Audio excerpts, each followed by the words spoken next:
ब्रह्मणे प्रणतः क्लेशनाशाय श्री गोविन्दाय नमो नमः। गुरुर्ब्रह्मा गुरुर्विष्णु गुरुर्देवो महेश्वर गुरुर्साक्षात् परब्रह्म तस्मै श्री गुरवे नमः। लक्ष्मीनाथ समारंभा नाथयामाध्यमाम्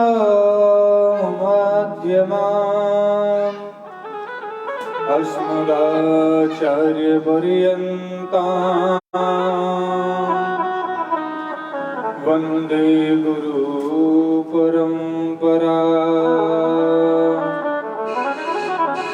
अतुलितबलधामं हेमशैलावदेहं धनुजीवनकृशानं ज्ञानिनामग्रगण्यं सकलगुणनिधानं वानराणामधीशं रघुपतिप्रियभक्तं वातजातं नमामि वातजातं नमामि। जय जय श्री राधारमण तो जय जय नवल किशोर जय गोपी चित चोर प्रभु तो जय जय माखन चोर। आए हैं तो प्रेम से लो हरि का नाम सब भक्तों को दास का जय जय राधे श्याम। बोली भक्त वत्सल भगवान की जय भागवत महापुराण की जय। जय जय श्री राधे जय जय श्री राधे जय जय श्री राधे श्याम। दूर दूर से आई हुई मेरी माता बहनें एवं भक्तगण, हल्ला गुल्ला में साथ देने वाले मेरे छोटे छोटे नन्हे नन्हे बच्चे, ग्राम देवता को नमस्कार, स्थान देवता को नमस्कार, अपने अपने पितृ देवताओं को नमस्कार। नमस्कार गणराज को, नमन शारदे मां, नमस्कार श्री गुरु चरण को, लाज तुम्हारे हाथ में। बोलिए के हरिलाल की जय। परम मंगलमय परात्पर अखिलेश्वर कारण करुणा वर्णालय भक्त वांछित कल्प तरो गंधित तदंधित पीतांबरधारी श्री बालकृष्ण लाल की वांगमयी प्रतिमूर्ति श्रीमद् भागवत महापुराण। आइए श्रीमद् भागवत महापुराण में प्रवेश करने से पहले मेरे गोविंद के गुणानुवादों का वर्णन करते हुए हम प्रवेश करेंगे। मन और वाणी को एकाग्रचित करने के लिए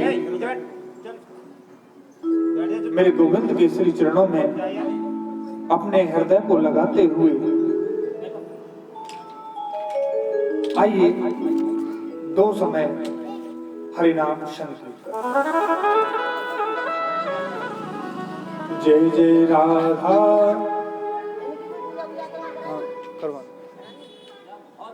जय जय राधा रमण हरि बोल।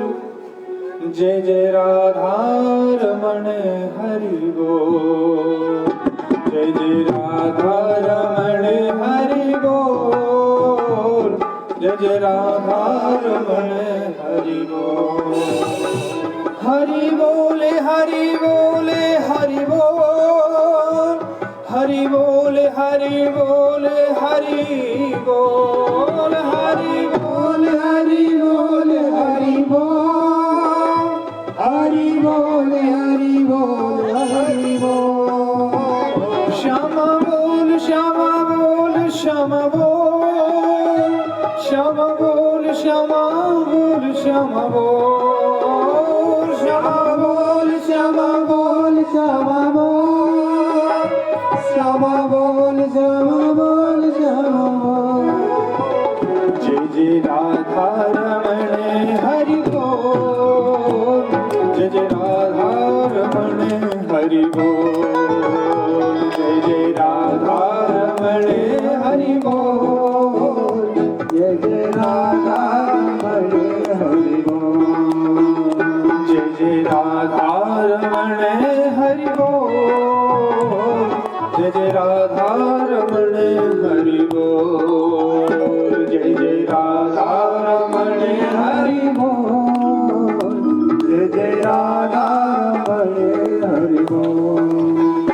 गोविंद बोल गोविंद बोल गोविंद बोल, श्यामा बोल श्यामा बोल श्यामा बोल, गोविंद बोल गोविंद बोल गोविंद बोल, श्यामा बोल श्यामा बोल श्यामा बोल, गोविंद बोल गोविंद बोल गोविंद बोल, श्यामा बोल श्यामा बोल श्यामा बोल, गोविंद बोल गोविंद बोल गोविंद बोल, श्यामा बोल श्यामा बोल श्यामा बोल। जय जय राधा रमण हरि बोल, जय जय राधा रमण हरि बोल, जय जय राधा रमण हरि बोल, जय राधा रमण हरि बोल, जय जय राधा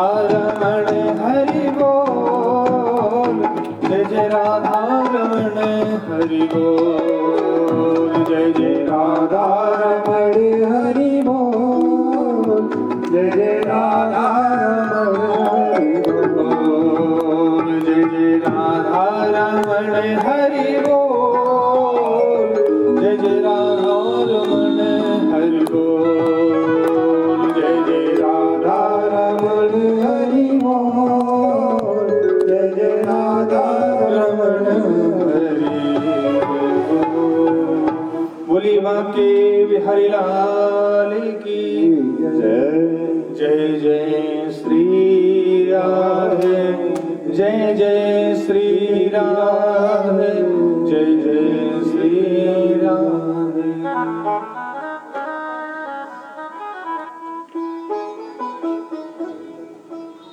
देखिए मेरे प्यारे भक्तों, ये संसार एक माया है और इस माया को जो इस लोक में आया है वो इस माया के चक्कर में पड़ ही गया है। व्यक्ति चाहे जन्म लेने के बाद में 60 साल का क्यों ना हो जाए, जब तक मेरे गोविंद की भक्ति नहीं करता उसका जन्म नहीं होता। जब मेरे गोविंद का भजन जो व्यक्ति करता है वो गोविंद का हो जाता है और उसी दिन से उसका जन्म प्रारंभ हो जाता है।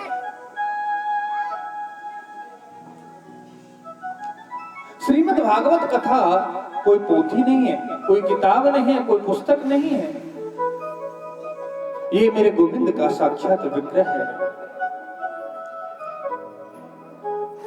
ऐसा नहीं है कि सभी इसको कर ले, सब नहीं कर सकते और सबके भाग्य में भी नहीं होती है, क्योंकि दरवाजे पर भी गंगा 2 प्रकार की होती है। आप कहोगे कि गंगा तो हमने एक प्रकार की ही सुनी है, गंगा दो प्रकार की कैसे होती है? एक वो गंगा है जो हरिद्वार में कलकल करती हुई बह रही है, और एक ये गंगा है जो आपके दरवाजे आकर, आपके नगर में आकर के और आपके समीप बह रही है। दोनों में फर्क क्या है? हरिद्वार वाली में आप जाओगे, यहां से चलकर जाओगे और उसमें डुबकी भी लगाओगे। यदि तैरना नहीं आया तो डूब जाओगे। और ये सत्संग रूपी गंगा जो आपके दरवाजे बह रही है, वह ऐसी गंगा है, इसमें आओगे, डुबकी लगाओगे, तैरना भी नहीं आएगा तो भी पार हो जाओगे।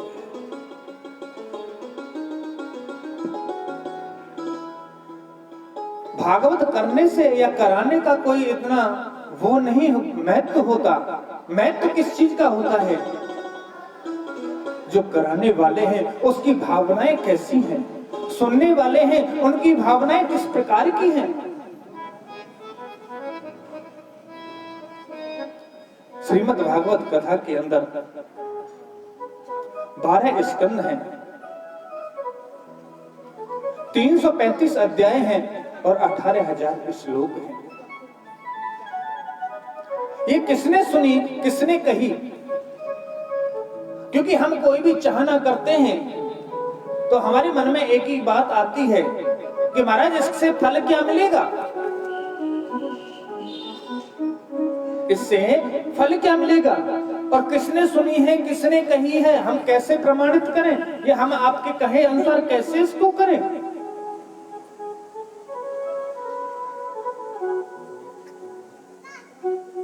तो श्री सुखदेव जी महाराज ने बताया, ब्रह्मा जी के द्वारा व्यास नंदन को मिली है। व्यास जी को महाराज को ये कथा श्रवण करने के बाद मिली है, और व्यास जी ने अपने पुत्र श्री सुखदेव जी महाराज को इस कथा का श्रवण पान कराया है। क्यों? क्योंकि कलयुग आ रहा है, लोग अधर्मात्मा हो जाएंगे, धर्म में रुचि कम होगी। जब धर्म में रुचि कम होगी तो मनुष्य को जीवन तारने के लिए जीवन जीना इतना सहज नहीं है मेरी माताओं।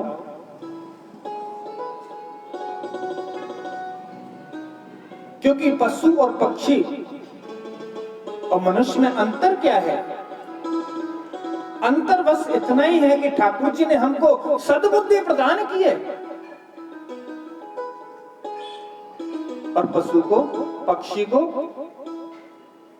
उनमें विवेचना नहीं है, उनमें ज्ञान नहीं है। हम सत्कर्म कर सकते हैं क्योंकि भगवान ने हमको प्रेरणा दी है, इंसान का जन्म दिया है।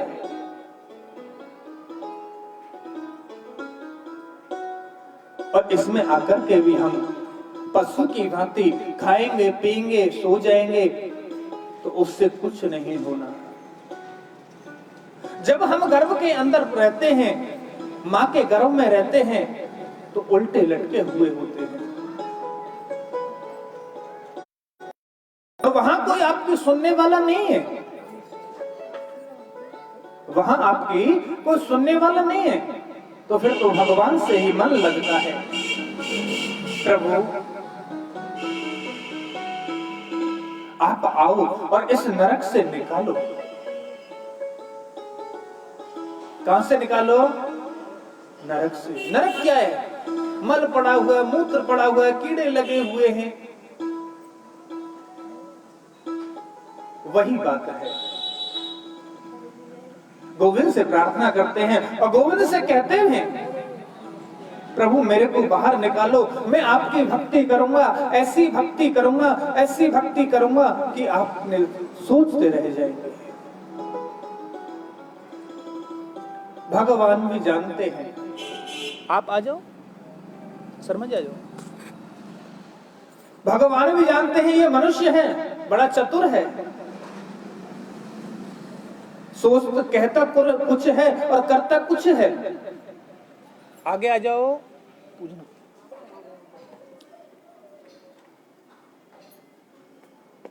कहता कुछ है और करता कुछ है।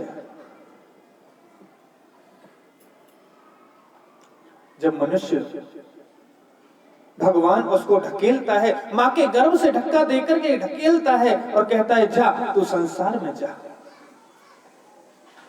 पहले तो भगवान का भजन करता है, कहता है राम राम राम, और मां के गर्भ से निकलता है तो वो क्या कहता है, कुहाऊं कुहाऊं कुहाऊं, मैं कहां आ गया, मैं कहां आ गया। जिस परमात्मा को छोड़कर आया हूं क्या वो यहां है। और जो दाई जो होती हैं, आजकल तो हॉस्पिटलों में बच्चे हुआ करते हैं, देखते हैं कि बच्चा रो नहीं रहा है तो उसके पैरों को पकड़ लेते हैं और उसके थप्पड़ ही थप्पड़, जब तक रोएगा नहीं तब तक छोड़ते नहीं है। और उसके बाद में जब बच्चा को चेतना होती है, ये मेरी माँ है, ये मेरा बाप है, ये मेरी बुआ है, ये मेरे पापा है, ये ताऊ है, ये चाचा है, वो संसार के बंधन में आकर के लिप्त हो जाता है।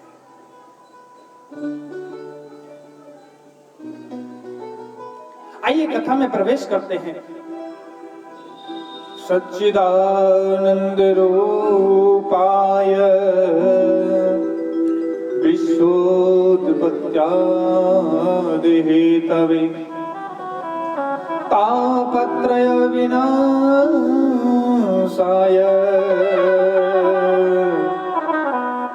श्री कृष्णाय वयं नमः। सत्य, चित्त और आनंद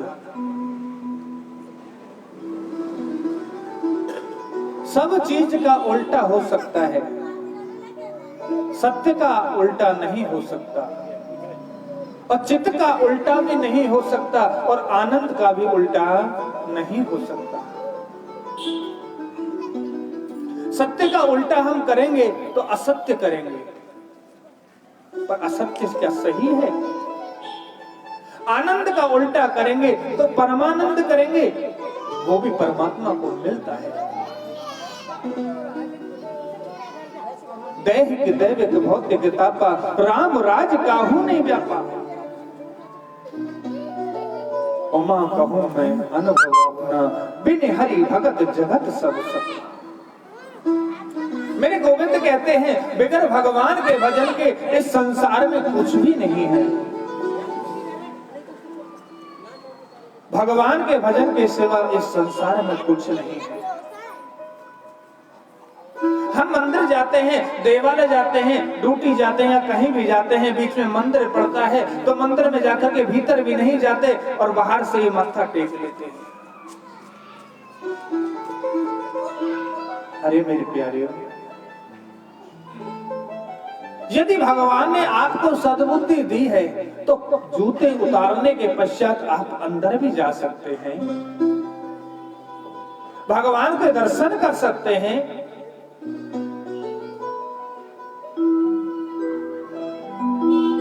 पर ऐसा नहीं है।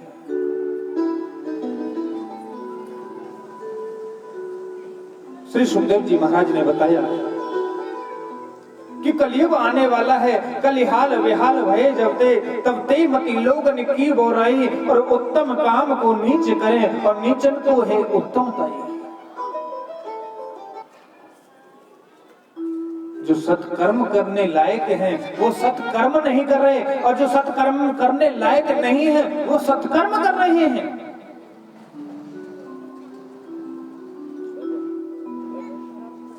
अब देखिए, घर में कुत्ता रख लेते हैं, बिल्ली पाल लेते हैं, उनको तो बड़े प्यार से लाड़ से रखते हैं, पर बूढ़े माँ बाप के लिए दवा के लिए भी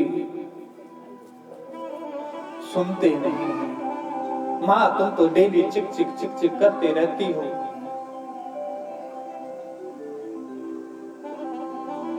जब कुत्ता रखने के लिए जगह है, क्या हमारे पास माँ बाप के लिए नहीं है? वो भी तो हमारा अंश है, उन्हीं के द्वारा तो हमारी प्राप्ति हुई है। सुमित माला पहनवा दो। उन्हीं के द्वारा तो प्राप्त हुई है, पर नहीं, ये धन मेरा है, ये मकान मेरा है,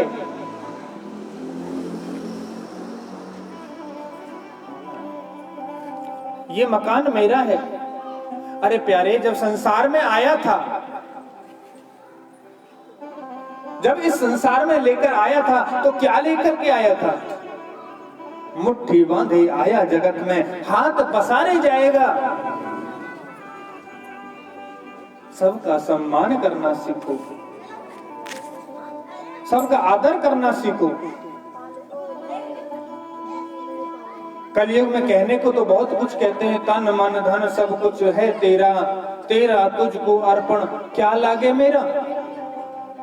साईं इतना दीजिए जामे कुटुंब समाये, और मैं भी भूखा ना रहूं, साधु न भूखा जाए। भागवत जी की लोगों की बड़ी विडंबना हो चुकी है। हम मनुष्य जो हैं एक काल के गाल में बसे हुए हैं। काल व्याला मक ग्रास त्रास निर्णास है तब। श्री सुखदेव जी महाराज कहते हैं,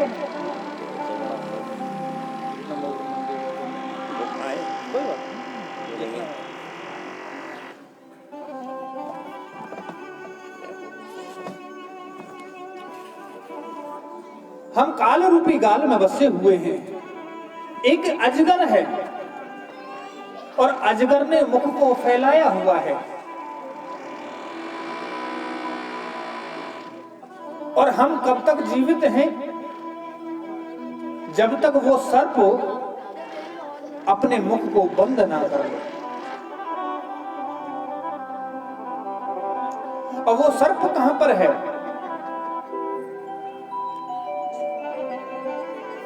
एक पेड़ पर मनुष्य बैठा हुआ है।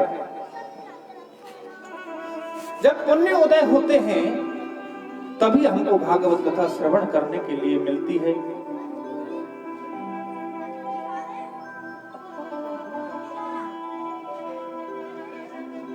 इस कलयुग के अंदर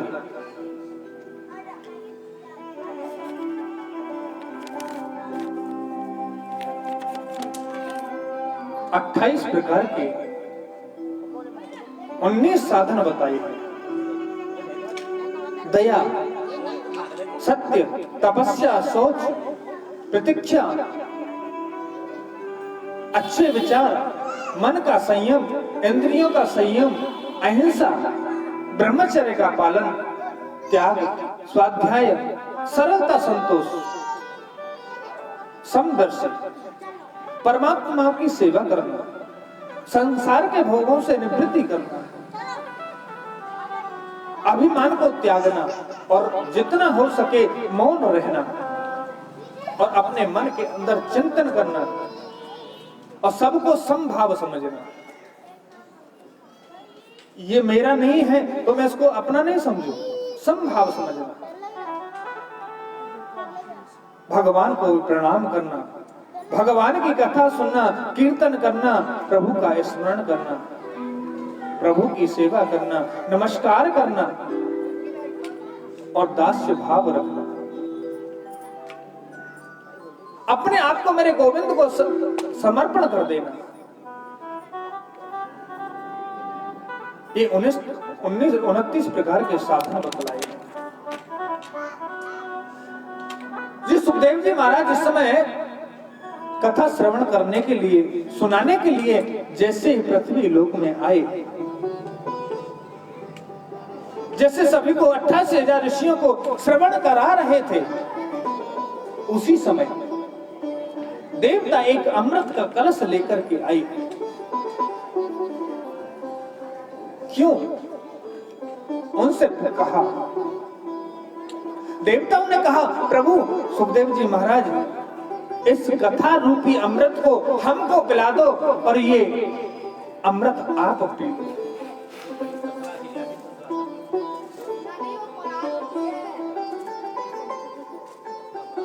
उन्होंने बताया कि कि ये स्वर्ग में प्राप्ति होती है इसकी, अन्यथा कहीं नहीं होती।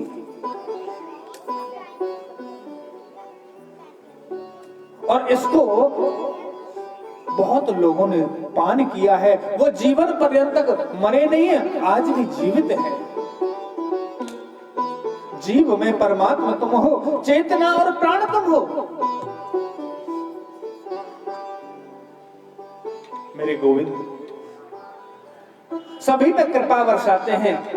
उन्होंने कहा, सुखदेव जी महाराज ने कहा, देवताओं जाओ, इस अमृत को लेकर आप चले जाओ, मैं कथा रूपी अमृत का पान आपको नहीं कराऊंगा। क्यों? उन्होंने कहा, इसमें क्या है? उन्होंने बताया, इससे जीवन के बाद भी तर जाता है और जीवन के अंदर भी तर जाता है।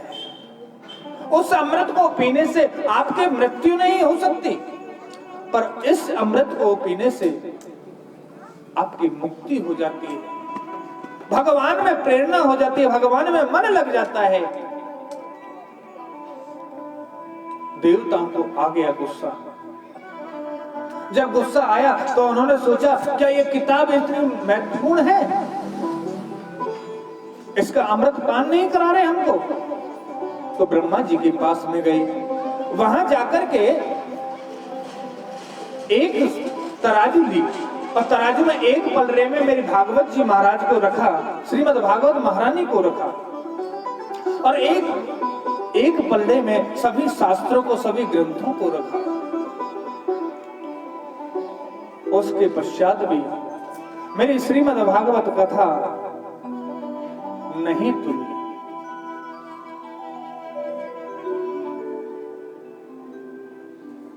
उन्होंने कहा, ऐसा क्या है? तो ब्रह्मा जी ने बताया, श्रीमद् भागवत कथा कोई पोथी नहीं है, कोई किताब नहीं है, मेरे साक्षात मेरे गोविंद है। इनको तो भाव से, मन से पूज लो तो आपको पार कर देंगे।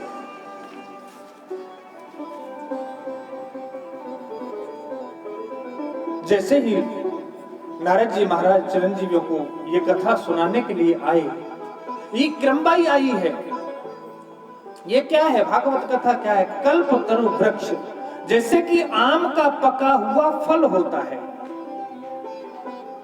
देवताओं ने पूछा, प्रभु ये जिस डाली से टूटा है, उस डाली से नीचे गिरा होगा तो ये तो पिलपिला हो गया होगा। कैसा हो गया होगा? अब फल आप देखते हो, ऊपर से टूटेगा तो नीचे आकर के क्या होगा? पिलपिला हो जाता है, मुलायम सा हो जाता है।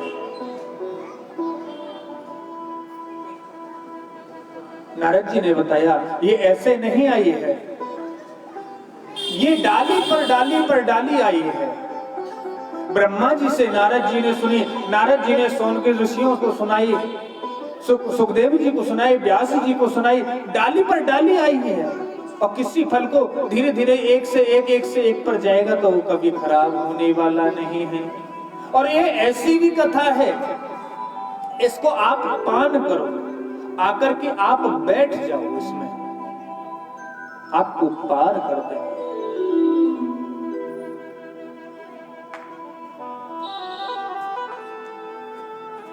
पिलपिला है चाहे ठीक है, आपको करना क्या है? पान करना है।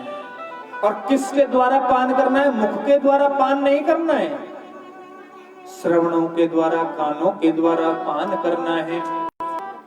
और पान भी कैसे करना है? इस कान से पियोगे तो इसको बंद कर लो। क्या कर लो? बंद। जब इधर से सुनेंगे तो इधर से निकल जाएगी, और इधर बंद कर लेंगे तो घट के अंदर, हृदय के अंदर पहुंच जाएगी। ये कानों के द्वारा पी जाती है।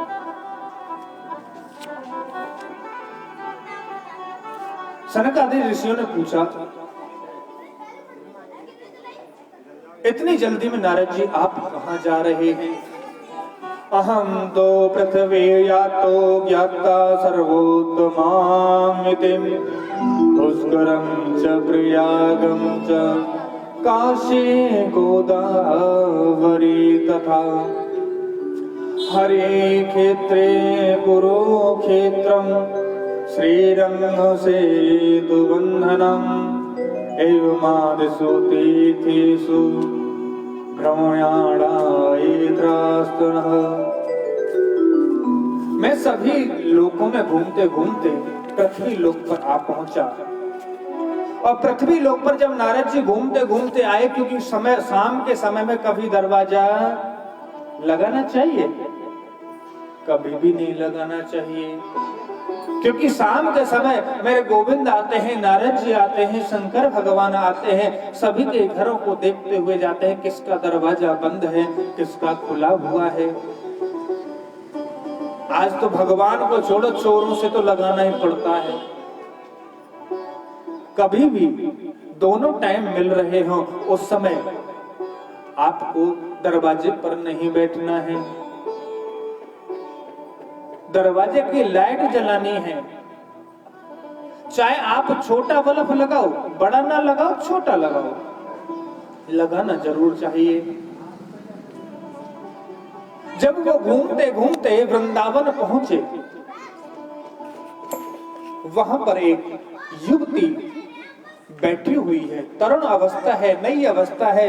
उसके पास में दो वृद्ध पुरुष पड़े हुए हैं। वृद्ध का मतलब बुढ़े आपकी भाषा में।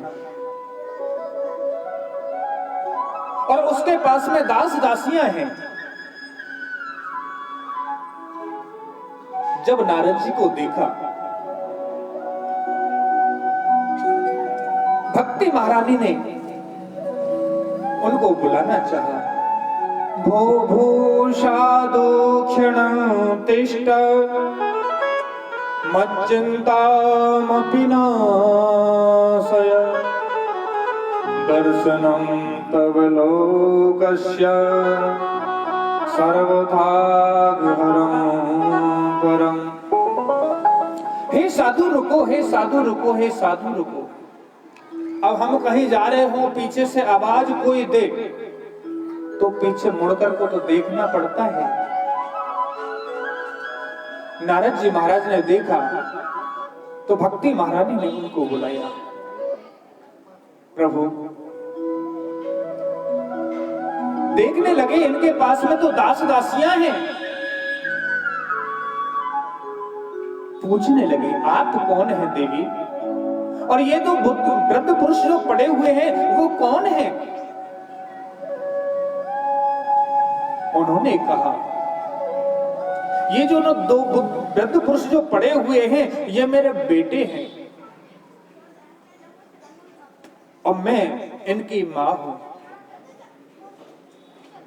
उन्होंने देखा मां जवान है और बेटे बुढ़े हैं। ऐसा कभी हुआ शास्त्र में?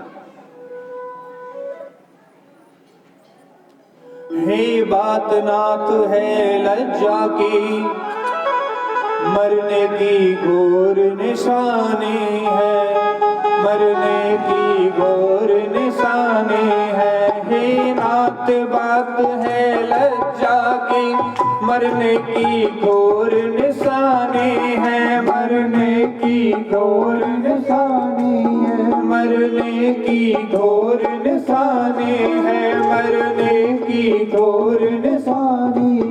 बच्चों को यहाँ बुढ़ापा है, माता को यहाँ जवानी है, बच्चों को यहाँ बुढ़ापा है, माता को यहाँ जवानी है। हे प्रभु, लज्जा की बात तो ये है कि माँ जवान और बच्चे बुढ़े हुए हैं। उन्होंने पूछा, माँ आप कौन हैं? नारद जी महाराज ने कहा, आप हैं कौन? भक्ति देवी ने बताया, मैं भक्ति हूं और ये दो जो वृद्ध पुरुष पड़े हुए हैं, ये मेरे दो बच्चे हैं, दोनों बेटे हैं, ज्ञान और वैराग्य।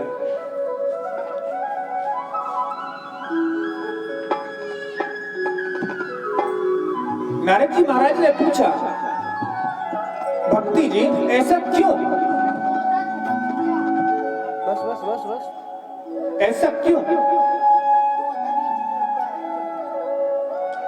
नारद जी को बताया।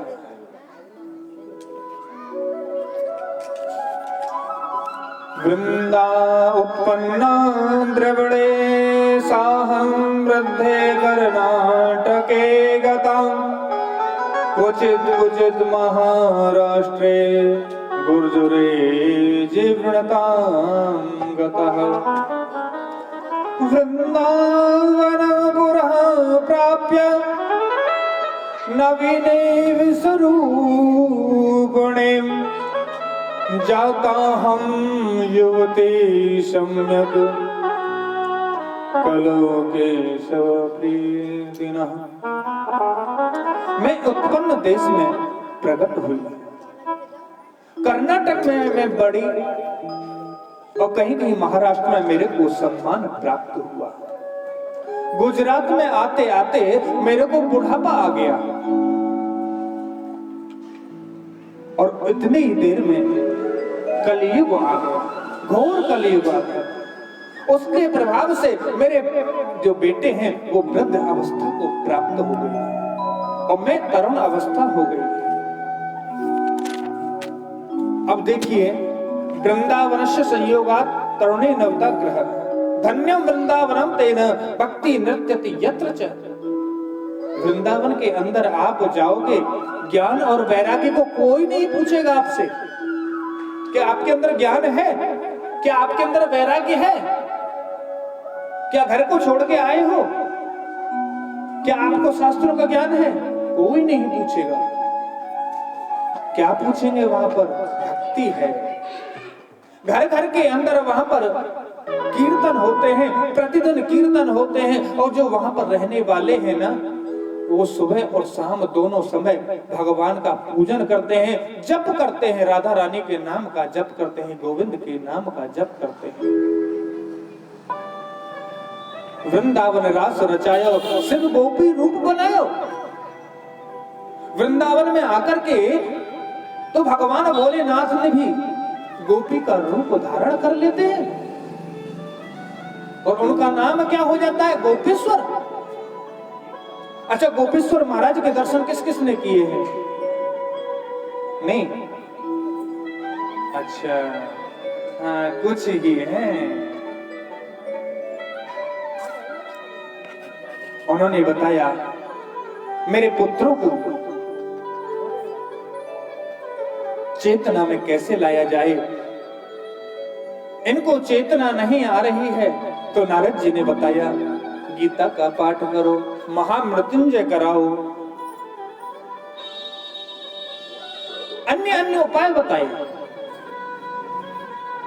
पर फिर भी थोड़ी सी चेतना जागी, ज्ञान और वैराग्य के अंदर फिर से मूर्छा खा करके वहीं के वहीं लेट गए। जब लेट गए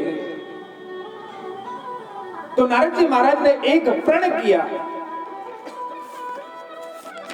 ज्ञान और वैराग्य का जो लोग अवस्था में पड़े हुए हैं, इनको चेतना नहीं है, इनको जागृति करनी है। तो इतनी देर में क्या हुआ? आकाशवाणी हुई। क्या हुआ? आकाशवाणी हुई।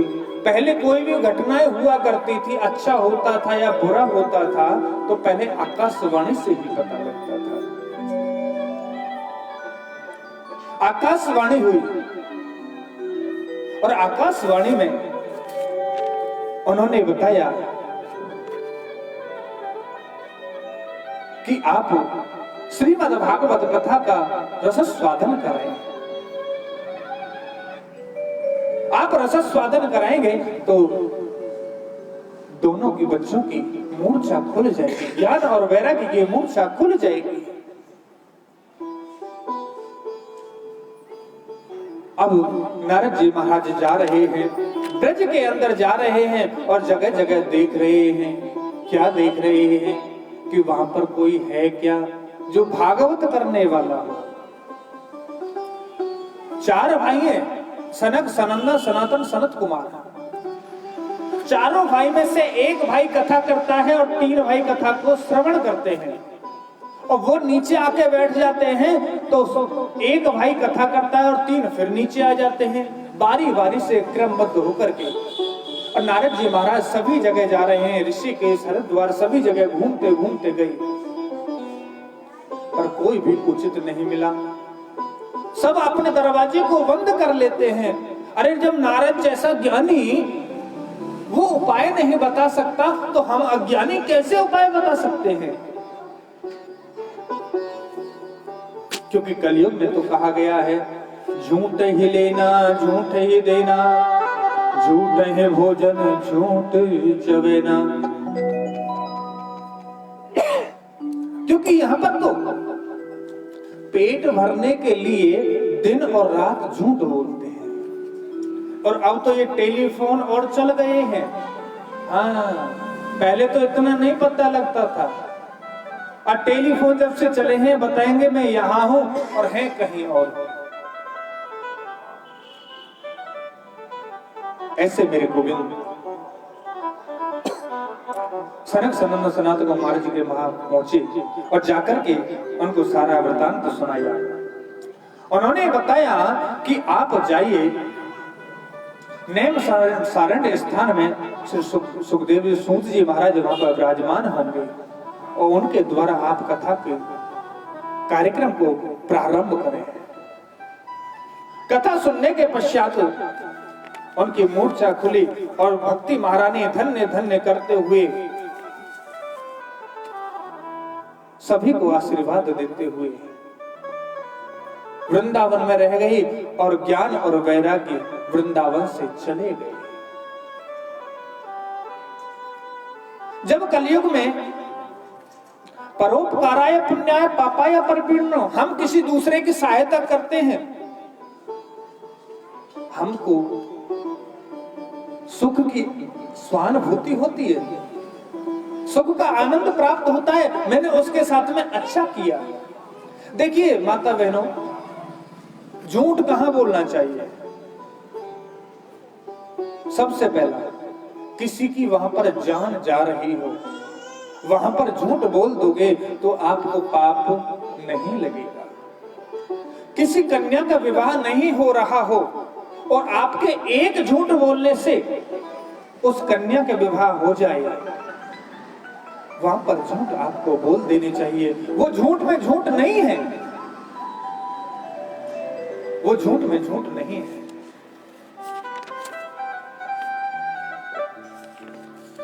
आज नारद जी महाराज ने आकाशवाणी सुनते ही सभी जगह जाते जाते उन्होंने बताया, जब ज्ञान वैराग्य की मूर्छा खुलने के पश्चात ज्ञान वैराग्य वहां से चले गए, नारद जी ने पूछा, हे मुनीश्वरों, कृपया आप यह बताएं कि कलयुग में श्री भागवत महात्मा का सप्ताह सुनने का कौन कौन से लोगों को सुनना चाहिए?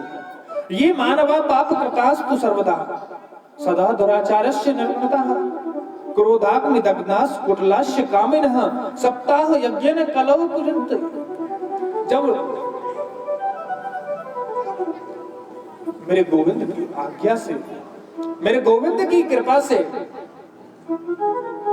ज्ञान और वैराग्य की मूर्छा खुलने के बाद में जब नारद जी महाराज से सभी ऋषि गणों ने प्रश्न पूछा, तो सुखदेव जी महाराज ने बताया, जो लोग सदा तरह तरह के पाप करते हैं, निरस्त दुराचार रहते हैं, उल्टे मार्ग पर चलते रहते हैं, क्रोध अग्नि, जिनको जल्दी क्रोध आता हो, गुस्सा आता हो, उनके लिए कुटिलस्य कामिनः, जो कामना में रति रहता हो, जो मनुष्य हो या स्त्री हो या पुरुष हो, तो काम के आसक्त रहता हो, उन सभी लोगों को ये कथा का श्रवण पान करना चाहिए। सनकादिक ऋषि कहते हैं, नारद जी, एक मैं आपको प्राचीन कथा श्रवण पान कराता। अत्र ते कीर्तिष्याम इतिहास पुरातनम् यस्य श्रवण मात्रेण पापहानि प्रजायते। पूर्व काल में एक तुंगभद्रा नदी के तट पर अनबन नाम का एक शहर बसा हुआ है। यहाँ अनेक अपने अपने धर्मों को पालन करने वाले सभी लोग आते हैं। सत्य और असत्य के तट पर ही ये बसा हुआ है। क्योंकि किसी भी जगह चले जाएं आप तो झूठ बोलने वाले मिलेंगे, आपको सत्य बोलने वाले भी मिलेंगे। ऐसा नहीं है कलयुग में सारे लोग झूठ ही झूठ बोलते हैं, सत्य भी बोलते हैं। और वहां पर एक ब्राह्मण मिले, उनका नाम आत्मदेव नाम ब्राह्मण होगा और उनकी एक पत्नी है। वहां ब्राह्मण है और आत्मदेव नाम के ब्राह्मण है। वहां आप जाएं, वो आपको सद मार्ग बताएंगे, सच्चा मार्ग बताएंगे। उनकी एक पत्नी है, कुलीन अवस्था में रहती है, सुंदर है, सुशील है, पर नहाती धोती नहीं है। सुबह से जैसे ही पंडित जी घर से बाहर निकले वैसे ही चुगलखोरी करना प्रारंभ कर देते। कभी किसी से लड़ाई करना, कभी पानी के ऊपर, कभी मिट्टी के ऊपर, किसी ना किसी बहाने से लड़ाई करना। अब जब शाम को आत्मदेव जी महाराज आते हैं तो सभी कहते हैं महाराज पंडितानी जी ठीक नहीं है, महाराज पंडितानी जी ठीक नहीं है, दिन भर लड़ती रहती हैं। उन्होंने कहा उसका स्वभाव ही ऐसा है, मैं कर क्या सकता हूँ। बर्तन हो तो उसको बदल भी सकते हो, शादी के बार बार होती है। पर उनके यहाँ पर कोई भी पुत्र या पुत्री नहीं है। उन्होंने एक गाय को पाला, गाय की बच्चिया को पाला। तुलसा जी को भी लगाया, तुलसा लगाई उन्होंने, पर ना तो तुलसा हरी भरी होती है, ना गाय उनकी बच्चा देती है, ना बच्चिया देती है, ना उनकी पत्नी के यहाँ पर घर में कोई पुत्र होता है, ना पुत्री होती है। अब उनको बड़ा क्रोध आया, अपने आप में जलनशीलता प्राप्त हुई।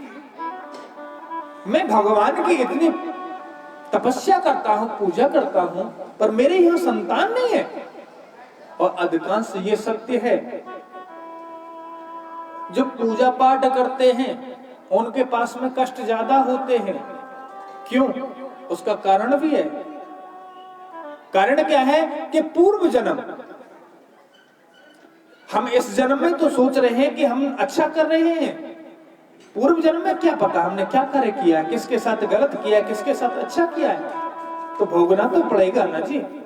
भीष्म पितामह को 100 जन्म का याद था कि 100 जन्म में मैंने कोई पाप नहीं किया। मेरे गोविंद को बुलाया, जब गोविंद को बुलाया तो उन्होंने पूछा, प्रभु मैं सरसैया पे पड़ा हुआ हूँ, बाणों की सैया पे पड़ा हुआ हूँ, इसका कारण क्या है? मैंने तो कोई पाप नहीं किया। तब उन्होंने बताया कि आपने एक समय राजा हुआ करते थे और बीच में रास्ते के अंदर आप जा रहे थे, रथ के द्वारा जा रहे थे, तो आपने एक वहां सांप को देखा। और सांप वो जो जिसके 2 मुंह हुआ करते हैं, क्या बोलते हैं? दुमई बोलते, क्या बोलते हैं? हाँ, हमारे मथुरा साइड में तो यही बोलते हैं, बाकी पता नहीं, समय जगह जगह का फर्क है।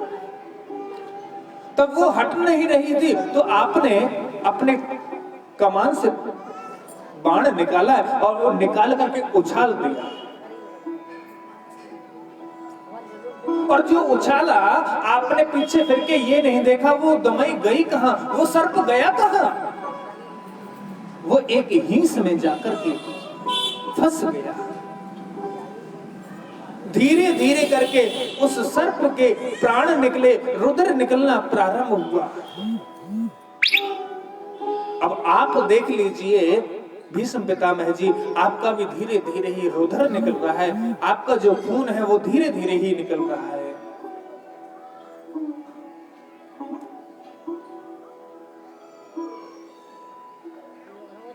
जब चले गए तो उन्होंने याद दिलाया, ये 100 जन्म की नहीं, 101 जन्म को देखो। आपने 101 जन्म में कौन सा कार्य किया था, ये वही कार्य है, उसी का परिणाम है।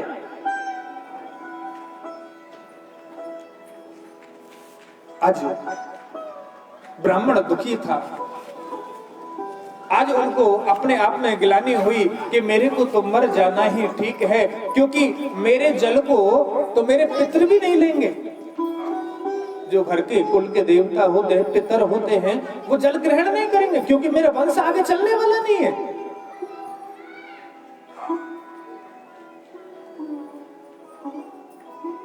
जैसे ही निकले, रास्ते में उनको एक साधु महात्मा मिले। जैसे ही साधु महात्मा मिले, उन्होंने बताया, ब्राह्मण देवता आप इतने तीव्रता के साथ में कहां जा रहे हैं?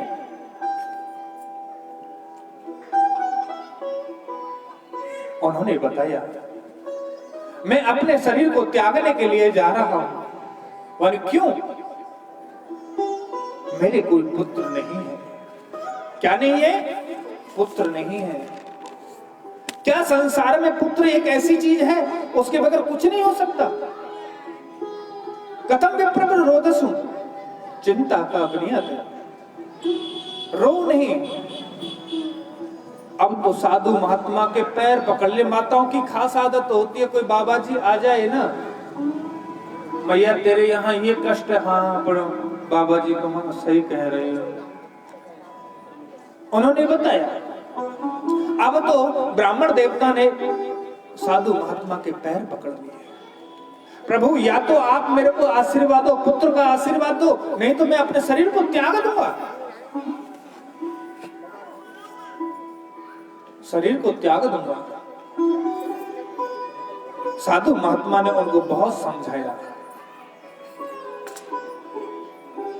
जो नहीं संतान इच्छा, इच्छा नहीं धन धाम की, अरे जब भोगने वाला नहीं तो ये संपदा किस काम की।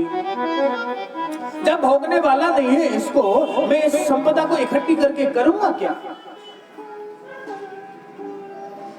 कम से कम एक पुत्र भी हो जिससे ये वंश चले अपना। साधु महात्मा जी, कम से कम एक पुत्र तो होना चाहिए। अब उन्होंने बहुत समझाया, अरे क्या है जंजार में क्यों फंस रहे हो, भगवान की तपस्या करो। पर नहीं माने।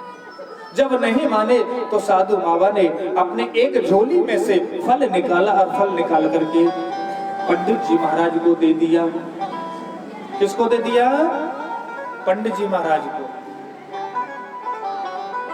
पंडित जी बड़े खुशी हुए और जाकर के अपने घर पहुंचे और बड़े तीव्रता से के साथ में जा रहे हैं। जैसे ही घर जाकर के सारा वृतांत बताया धुंधली देवी को, उन्होंने कहा कि मैं ऐसा फल लेके आया हूं जिससे पुत्र होगा।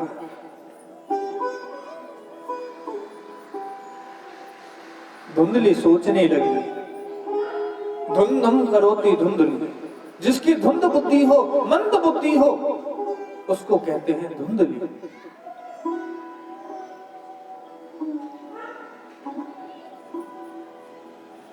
आत्मदेव महाराज ने उस फल को दिया और ब्राह्मण ने क्या कहा था, इस फल को खिला देना, और जाकर के धुंधली को दे दिया। अब तो वो सोचने लगी, क्योंकि उसकी बुद्धि खराब है, क्योंकि दिन भर जो लड़ता है, कभी लड़ना नहीं चाहिए, प्यार से बोलना चाहिए। जो काम आप लड़ाई से करोगे वो प्यार से भी आप कर सकते हो।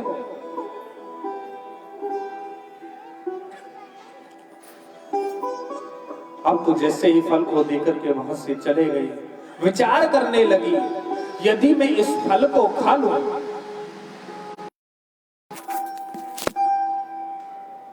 जब गर्भ रह जाएगा तो मेरा पेट बड़ा होगा, और भाई देव गांव में आग लग गई तो देखो जैसा सोच होती है वैसा ही तो कार्य करेगा।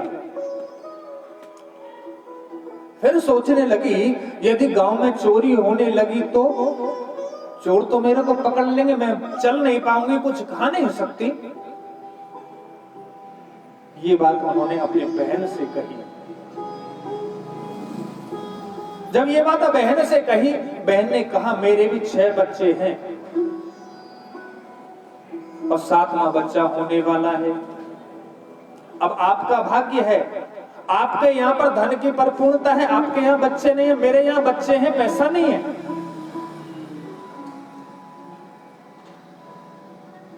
उन्होंने कहा कि आप मेरे को अपना बच्चा प्रदान कर देना, दे देना। उन्होंने बताया कि इस फल को, कभी फलों से क्या बच्चे हुआ करते हैं क्या? बहन ने उल्टी सीधी भर दी। अब तो वो फल, उन्होंने कहा कि इस फल को गाय को दे दो, इसके कोई बच्चा नहीं है। और वो फल तो गाय को दे दिया। कुछ समय बीतते बीतते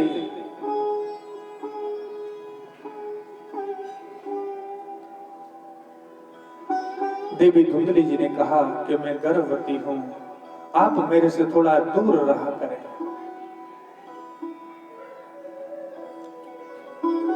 समझाया, भगवान की कृपा हुई, एक पुत्र हुआ उसकी बहन के। उन्होंने कहा मैं गर्भवती हूं और मैं नंद रानी को नहीं बुलाऊंगी,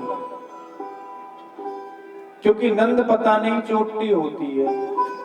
ऐसा कहते हैं क्या? ऐसा तो नहीं कहते, क्योंकि पता नहीं अपने लिए कुछ बनाएगी और मेरे लिए बना करके कुछ देगी। लड़ाई झगड़ा करेगी वो अलग।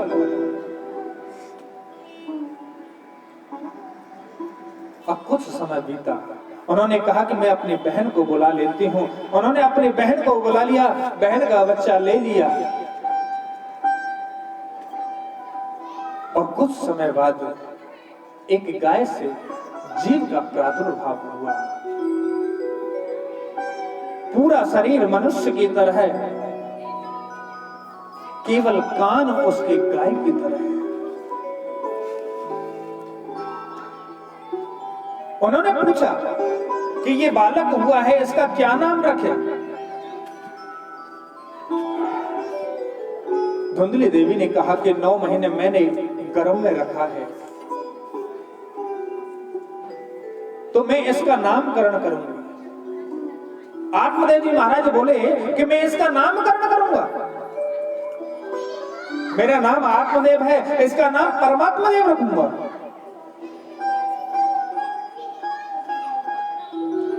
और नहीं, मैं रखूंगी, मेरा नाम धुंधली है, इसका नाम धुंधकारी होगा। जथा नाम तथा गुण। पहले रखते थे सीता, गीता, और आज के समय में क्या रखते हैं? चिंकी, पिंकी। उनका कोई अर्थ है? कोई अर्थ नहीं है। हॉटस्पॉट ऑन कर देना अपना, हॉटस्पॉट। उन्होंने बताया गोकर्ण जी का नाम रखा गया, उसका नाम गोकर्ण रखा गया। जैसे ही गोकर्ण जी का नाम रखने के लिए तैयार हुए,